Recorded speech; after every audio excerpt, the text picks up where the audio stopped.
Assalamualaikum warahmatullahi wabarakatuh. Dulurku, ketemu lagi dengan saya Dian Komting dari Duo Networking, pengembangan bisnis lewat digital networking. Pada video yang kedua kali ini dalam kelas khusus pelatihan bisnis online modal sosial media dan WhatsApp gitu ya. Nah, kita akan membahas tentang lebih lanjut dari video yang pertama. Kalau di video yang pertama kita berbicara tentang lebih bagaimana membangun sebuah mindset cara berpikir yang membuat pebisnis ya Anda gitu ya itu bisa memiliki ketahanan yang unggul, ketahanan yang kuat, yang memiliki jiwa-jiwa atau mental survival gitu ya dalam kondisi apapun, sehingga Anda bisa semakin bertumbuh, semakin maju, dan bisa bertahan gitu ya. Itu di video yang pertama. Dan video yang kedua kali ini kita akan lebih mengerucut lagi tentang inti dari segala inti penjualan, bagaimana penjualan Anda itu bisa laris manis gitu ya. Nah, ini sangat menarik ya, ini sangat menarik. Lalu bagaimana intinya itu seperti apa? Terus bagaimana penjualan itu bisa laris manis? Maka ikuti video yang keren ini.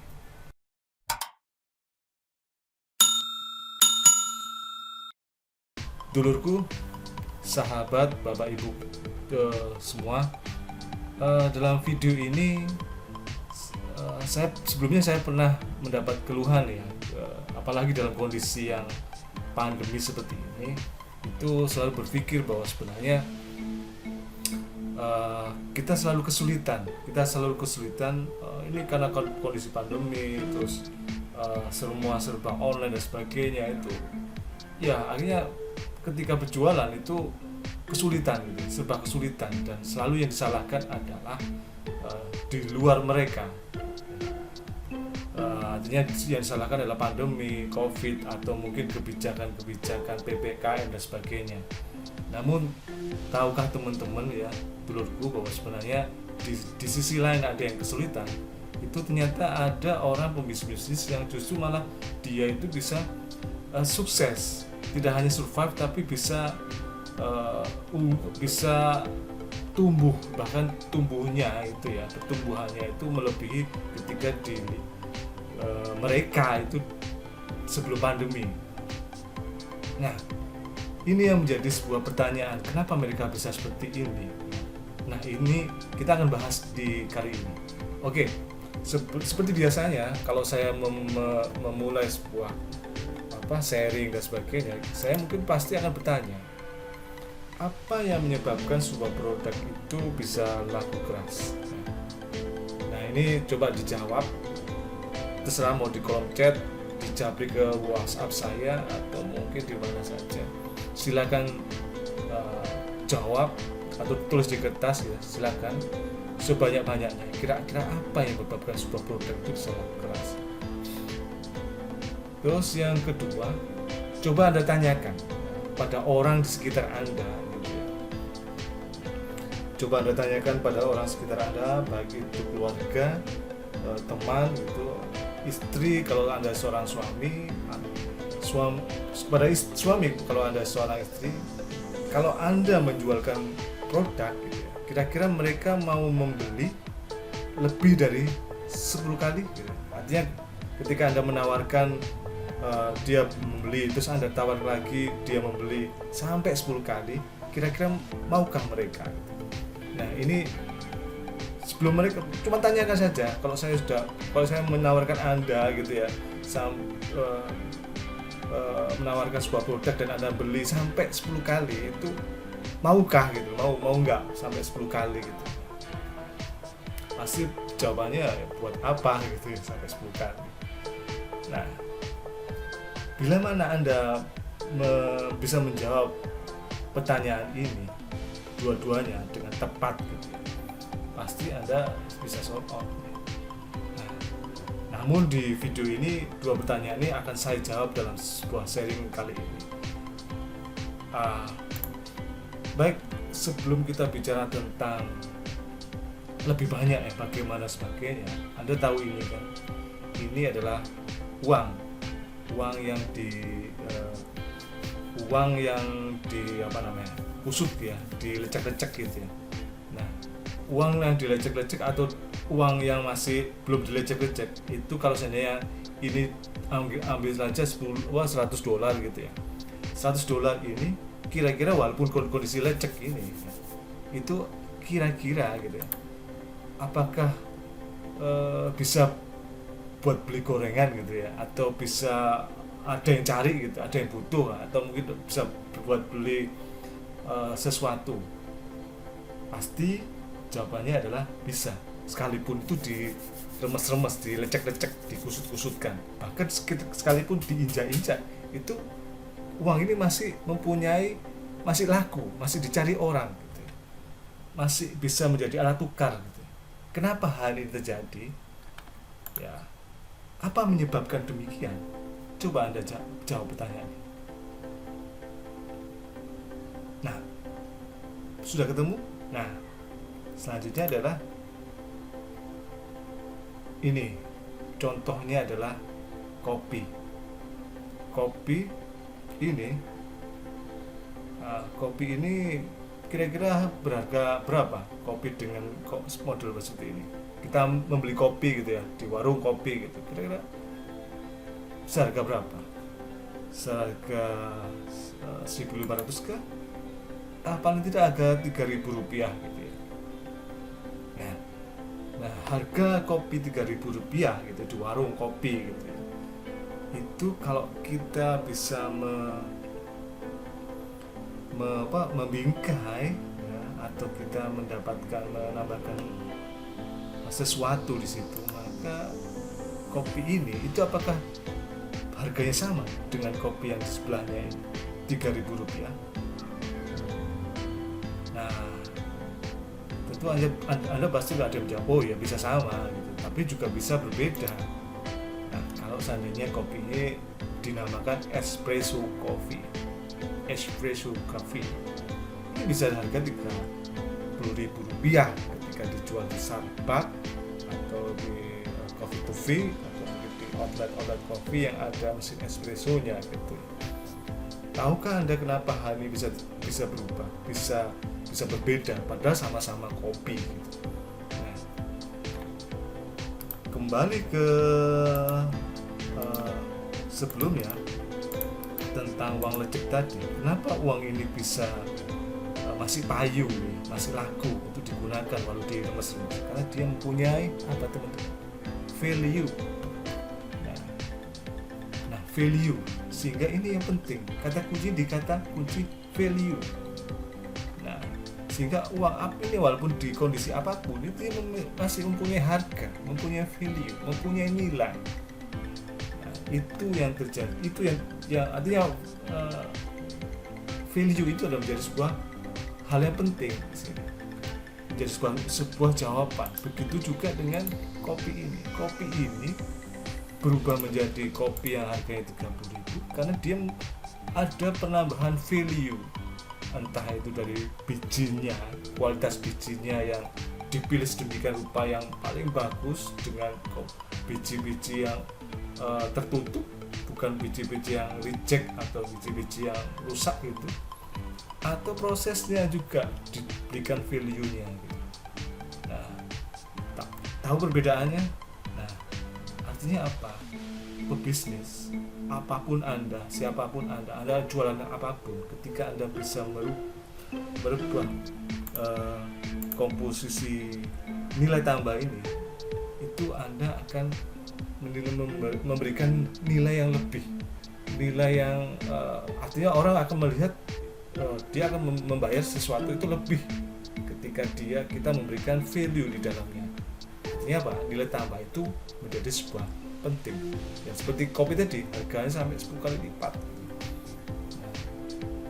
Bahkan nilai diri ya, itu juga sangat penting, lebih penting Jadi tidak hanya di dalam sebuah produk atau dalam pelayanan bisnis ya, tapi nilai diri dari pebisnis itu harus memiliki value diri, self value diri. Ini yang paling penting. Ini yang membuat produk itu menjadi laris manis. Kenapa demikian gitu?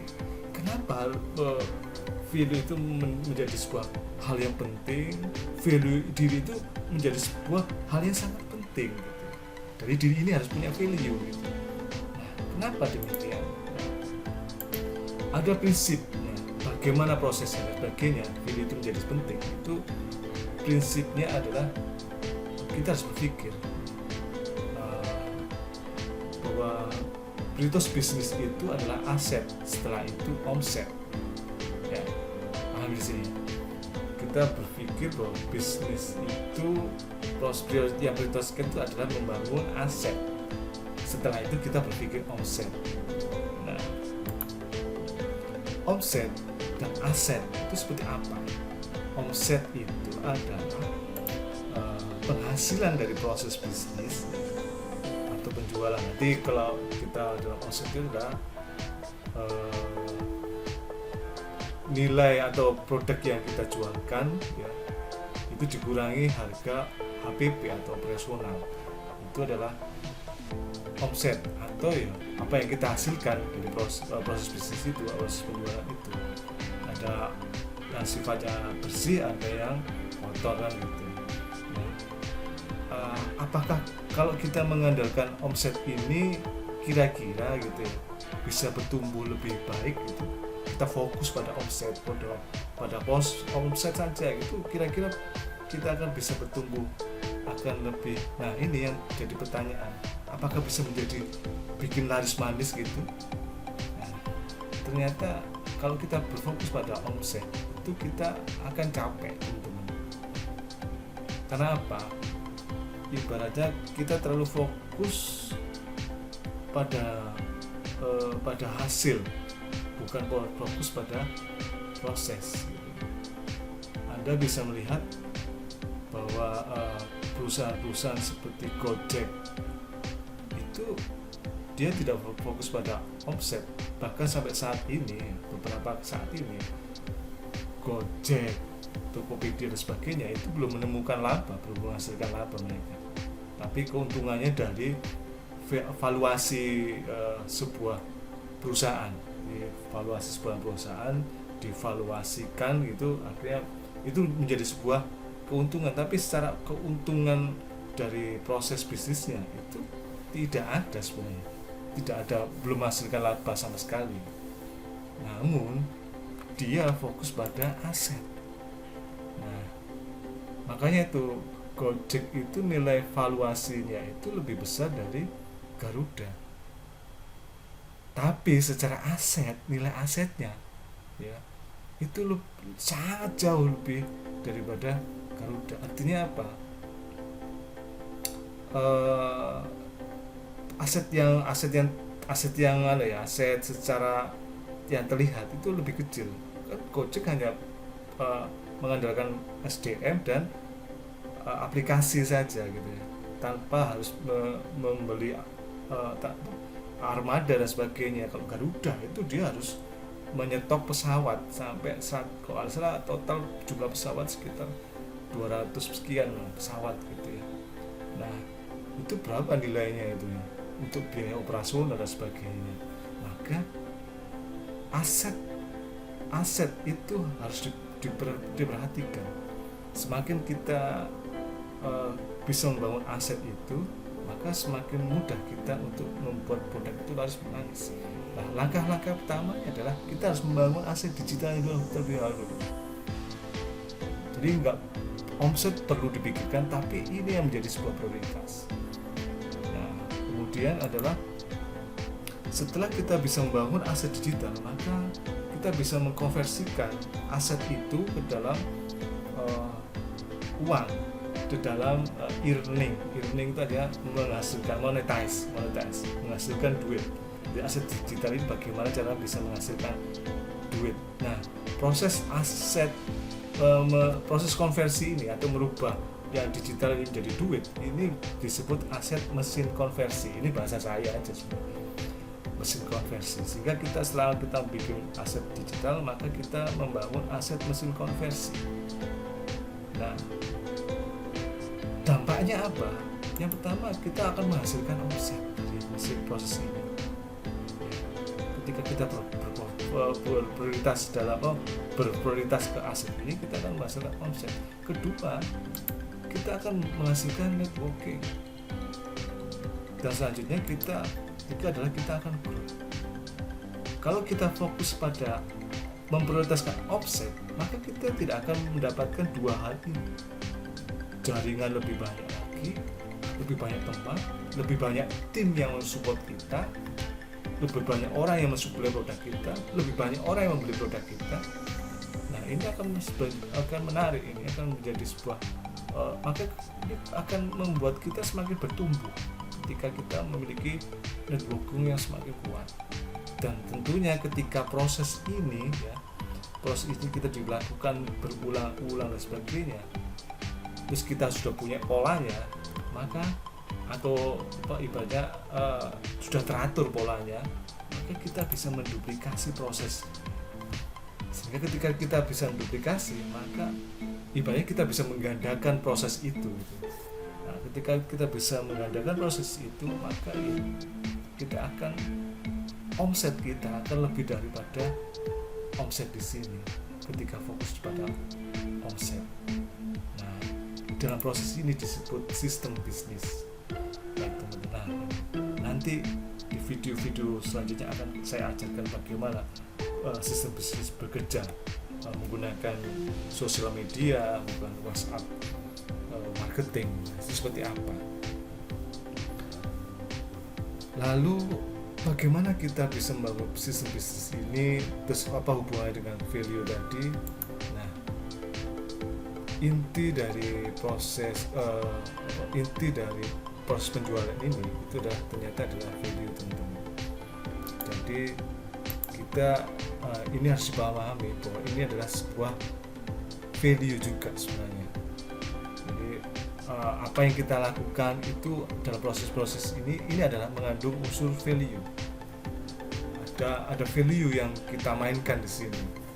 Nah, kalau kita hanya mengandalkan omset, itu kita value-nya akan berbeda. Value-nya akan cenderung negatif karena kita lebih transaksional. Tapi ketika kita membangun aset, itu kita akan membangun aset yang transformatif. Value-nya dibangun adalah value transformasi, selalu melakukan sebuah perubahan, entah itu perubahan sistem atau perubahan personal development-nya, perubahan timnya, perubahan jaringannya, terus perubahan prosesnya gitu. Jadi kita fokus pada perubahan, itu juga value. Dan proses-proses ini juga menggunakan value. Berarti intinya di value.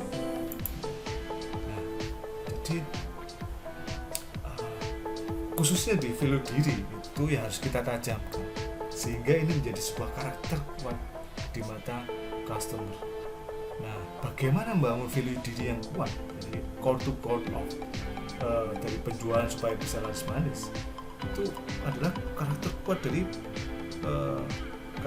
dari pebisnisnya di mata customer, bukan di mata kita, bukan di mata penjual atau pebisnis. Jadi di mata di mata customer itu value-nya itu udah kuat. Nah, jadi kalau di mata kita kan asumsi kita, subjektif kita, tapi kalau di mata para customer ketika dia melihat value kita kuat, karakter kita kuat, maka dia akan senantiasa merasa nyaman, merasa percaya, dan dia akan mengikuti kita, menjadi follower kita, menjadi volunteer kita, menjadi advokat kita. Nah, itu yang akan kita mainkan. Nah, bagaimana caranya? Nah, cara bangun value supaya penjualan bisa laris manis, di video berikutnya, video yang lalu, video pertama kita sudah bikin tugas kan sebenarnya, ada pertanyaan-pertanyaan itu harus dijawab sebagainya. Nah, video saat ini kita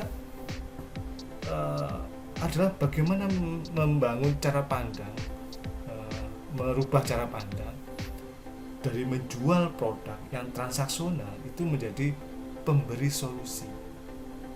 Jadi ketika kita berhadapan customer atau calon pembeli, itu kita jangan berpikir ini duit, ini duit, jangan berpikir seperti itu dan langsung kita menjualkan produk, enggak. Tapi bagaimana dia ketika dia punya masalah, dia ada problem dan sebagainya, kita memberikan solusinya. Nah, itu adalah value juga sebenarnya. Nah, jadi cara pandangnya seperti itu. Terus yang ini ini nggak mudah untuk memulai, ini butuh latihan cukup lama, tapi paling tidak kita akan berusaha gitu ya. Terus yang kedua, di video yang lalu kita kan sudah merencanakan aktivitas ya, penting yang bermanfaat bagi customer. Nah, rencana itu kita lakukan, kita bangun, kita melakukan aktivitas rencana itu di video yang lalu itu. Nah, jadi teman-teman harus melihat video yang lalu supaya bisa nyambung dengan tugas kali ini. Nah, selanjutnya adalah gunakan sosial media sebagai untuk aktivitas kita. Aktivitas kita memberikan manfaat bagi calon customer. Nah, jadi teman-teman ketika memberikan manfaat itu ya gunakan sosial media sebagai tool, sebagai aset. Nah, gimana caranya? Nah, itu yang menjadikan menarik. Tapi yang paling penting teman-teman harus melakukan ini. Nah, oke. Nah, baik, saya kira seperti ini. Menarik kan? Masih ingat caranya? Pertama adalah ubah cara pandang teman-teman dari yang transaksional, yang menjual produk menjadi seorang pemberi solusi. Terus yang kedua, rencana yang lalu ya, di video yang lalu itu dieksekusi, dia menjadi sebuah aktivitas. Ya, 3 rencana itu, sehingga dan itu harus menggunakan media sosial media sebagai alatnya, sebagai toolsnya. Nah, paham ya di sini? Jadi, bagaimana caranya? Kita akan lihat, kita akan simak di video berikutnya. Selesai. Oke, saya kira sekian untuk kelas video kelas hari ini. Saya ucapkan terima kasih. Selamat menikmati. Assalamualaikum.